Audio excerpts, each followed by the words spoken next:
boses ko daw. Ha? Hindi naman yun na. Ito lang mo. Alam mo, Hindi ko masyadong kabisado. Di ba? Parang ano lang, may sinama. sa tagal ng show nyo, hindi mo nakabisado.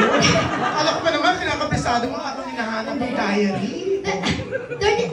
30 years ago na yun, Kuya Jun, ano? Pero syempre, konti lang. Ay, yung pagkanta ko naman, i-explain talaga. Kasi baka pagkatapos ko, tapos biro mo sila Kuya Robert ang kakanta. Kakahiya, di ba? Pero yung sa akin naman po kasi, yung gusto ko kasi talaga ng kumakanta, stress reliever ko yun, sa totoo lang.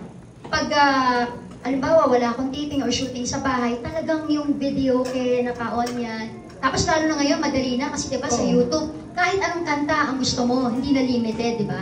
Kaya siguro doon yung, parang asaya-saya ko lang pag kumakanta, yung wala siguro akong pakialam kahit na hindi talaga professionally yung boses ko. Kasi nahirapan ako minsan sa tremolo yung parang ako nasa electric fan. Narinig yung boses ko sa dulo. Ang haba ng paliwanag. Tremolo pa. Tiyan ko, mali pa. Ang haba doon ng explanation. Pasensya, kuya. Yung sample, hindi ginagawa. Talaga ba? Wala akong maisip ano ba? Okay, ano ba yung lagi ko kinakanta? Sige, ito na lang.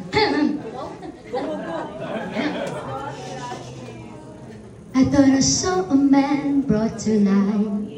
He was warm, he came around like he was dignified.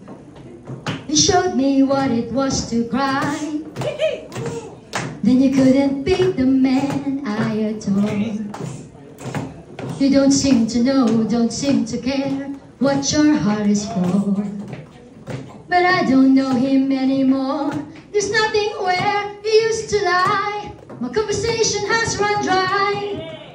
That's what's going on. And nothing's final dawn. I'm all out of faith. This is how I feel. I'm cold and I am ashamed, lying naked on the floor. Illusion never changed into something real. I'm wide awake and I can see the perfect sky is torn.